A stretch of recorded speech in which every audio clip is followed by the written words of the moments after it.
What's up, guys? Steven here, back at it again with another video for y'all. And today I wanted to share like interaction I had with my mom and like applying kind of like social dynamics. So yesterday I went shopping with her, and she started to complain because I took a break. And once I went back to the grocery store, saw her, she just wanted to complain, right? And so it wasn't a time to fix things. She just wanted to complain. And it's better for those types of dynamics to you just kind of listen to complain. You you got to move forward, because if you keep on arguing, it becomes like a power struggle. And power struggles, there's always going to be someone better than you, and it's really hard to stay on the top. And a lot of relationships look like that, like who's winning, who's losing. And yeah, that can be so draining. It's just like a constant power struggle. Can you even imagine like working a job and going home, then you got your wife bossing you around, or any type of dynamic like that?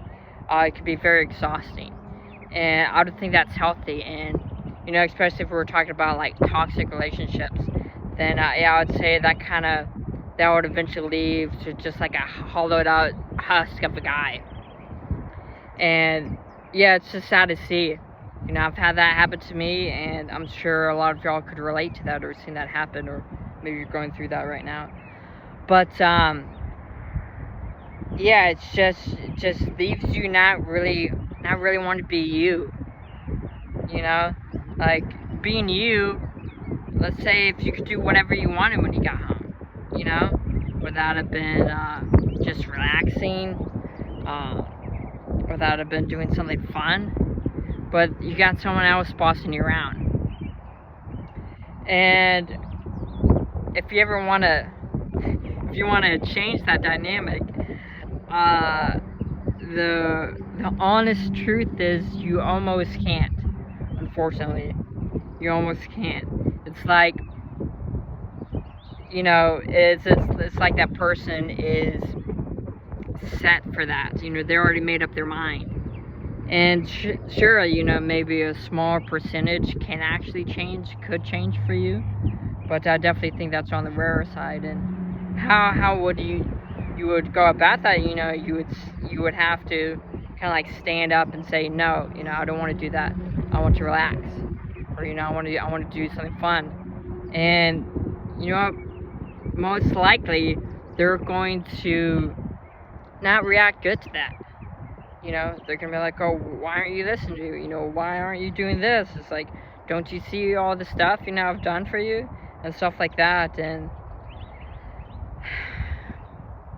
you can see it from the other person's perspective. Maybe they do a lot for you, but at some point, it's about your life, right? It's kind of selfish what I'm talking about. It's kind of like being selfish. It's not like always being there for others. Sometimes it's about looking out for you. And I'm not saying you should do that all the time, but I feel like sometimes it's really important. It's really important to that, just for your own health. And if the other person can't see that when it's really important to you, it's someone that you shouldn't keep in your life anyways. And that's kind of when you have to like let go and move on, and you would have to go find someone else. But anyways, guys, I got some great ideas coming up for y'all. I think you're gonna love it. I'm gonna do an ice bath coming up here shortly, I promise you. And I'll kind of talk to you like a little bit what to do. I might show y'all my Tesla with a bed in it. It's kind of cool. Yeah, and I'll show y'all the interaction, how I interact with people. And I think y'all will really enjoy this, and I'm having so much fun doing this, guys. And it's gonna be a great journey. I'm so excited, and I'll see y'all in the next video.